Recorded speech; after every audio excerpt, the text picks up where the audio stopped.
Hello, what is up mga moms or sir mom? Ako po si Ralph Cifra, isang visual artist from Manila, Philippines, and today we are going to unbox and review the McFarlane Toys Batcycle and Batman from the Flash movie.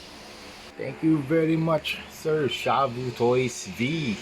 Yan, punta kayo dito mga moms sir. Like, comment, subscribe para dito sa Shavu Toys V. Marami na rin ako nabili sa kanya. Marami din siyang toys na available.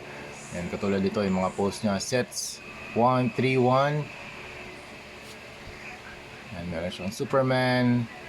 Ito, mga McFarlane toys. Meron din siyang mga pre-orders. Garganto, Shumagorath. Yan, na-meet ko siya sa Toycon. Happy to see you doon, Sir Miguel Franco. Yan, marami din siyang mga binibenta rito. This one is Bane. Yan, mga tinda niya sa Toycon. This one is very nice. Captain America and Venom Marvel Legends Gamerverse. Grabe, sobrang ganda niyan. Kung gusto niyo mag-pre-order kayo dito mga moms sir. Super legit pa sa legit. Double legit pouch. Red Merciless and Armored Batman. Armored the Batman Who Laughs. Stiga. Wow, ganda nun ah. So yan mga ma'am sir, punta kayo kay Shavu Toys para bumili ng mga ganitong klase mga Batman action figures and vehicles. Okay, so first measure muna natin siya. Ang length niya, grabe. Halos isang ruler, 12 inches. Tapos yung kanyang width 2 inches dito. Tama, 3 inches sa taas. Kasi merong part dito na medyo bulky.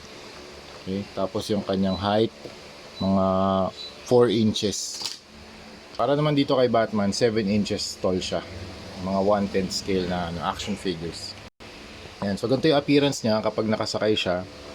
Pwede naman to ikapit dito sa sa handlebars. Tapos itong feet niya dito sa foot pads. Ayan, depende na sa inyo kung paano niyo siya ipopost.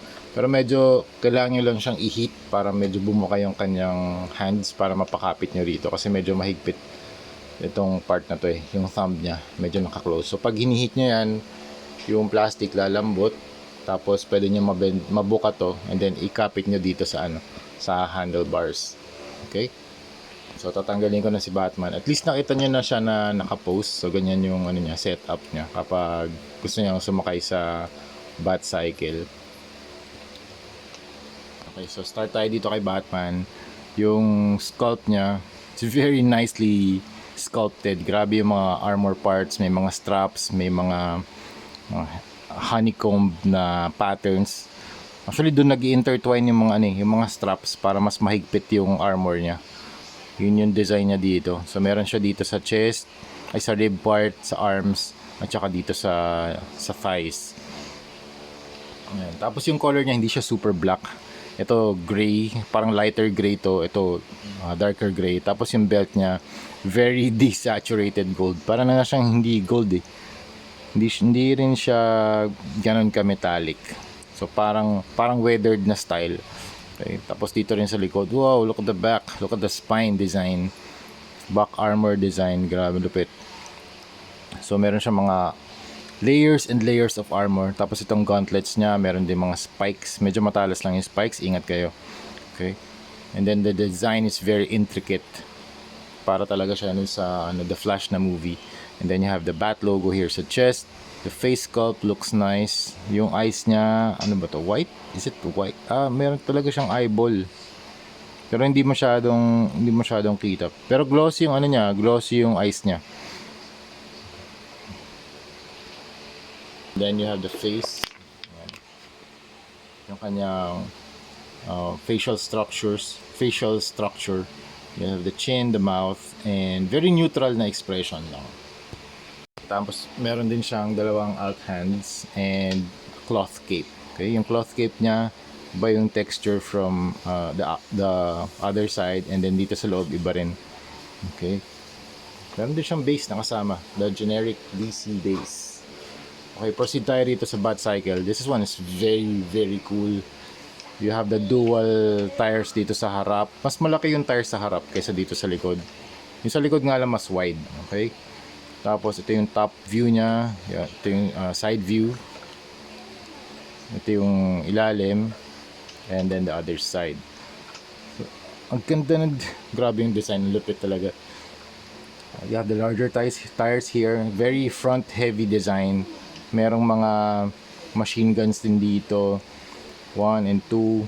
Tapos may wow, jet engine ba to? Parang jet engine turbine yung ginamit dito for boosting capabilities ng ng motorcycle. Then meron din mga wires dito sa likod. You have the seat here.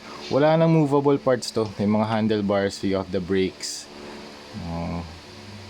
Yun nga, machine gun din dito sa kabila. Parang black leather seat ito. Foot pads. Yung pag-ikot ng kanyang tires, maayos naman. You can play with this na hindi siya nahuhulog. Kasi yung ibang Batcycle, meron siyang stand. So ito, hindi niya na kailangan ng stand dito. Tatayo na talaga siya. Okay. Kasi yung kay Pattinson, alam ko kay Batman, Robert Pattinson, meron siyang mga clamp para hindi siya matumba. Ito, sobrang stable na. Okay. Okay. You have the rims. Tapos, wala na sa ilalim. Very ganda ng structure niya. Very angular. And then, alam ko headlights to. Headlights nga ba to?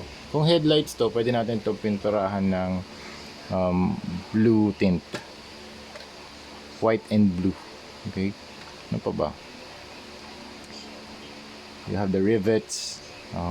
Some dots here. Tapos yung astig na machine guns din dito. Lalagyan natin to ng mga burnt metal effect. Tapos ito yung back part. So very light dito sa likod and very front heavy dito sa harap. Okay. Tapos yung color pala niya, very well sculpted din. Yung color pala niya, meron ding para siyang tint of green. Meron na siyang tint of green, tapos ito gray, na meron din siyang weathering.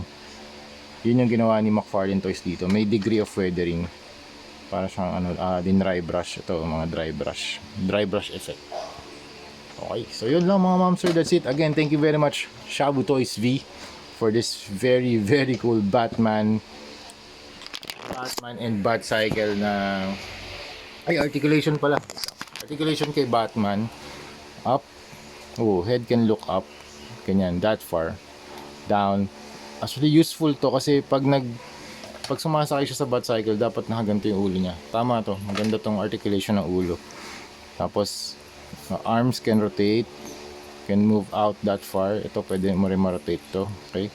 Tapos elbow bend, ball joint yung kamay. Tapos ab crunch and stretch. 360 yung waist. Meron din dito sa upper torso. And then kick that far. Ingat lang kayo dito kasi pag matagal nyo naiwan to, itong part na to, yung sa may thighs, magkakaroon ng malaking gap. So pwede nyo namang i-fix yun pwede nyo i-heat para mabalik, lumambot yung plastic, tapos i-hold nyo lang to, and then babalik nyo siya sa original place nya.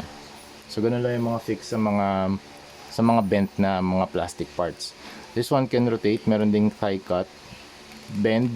Okay, that's mga more than double jointed knee. Tapos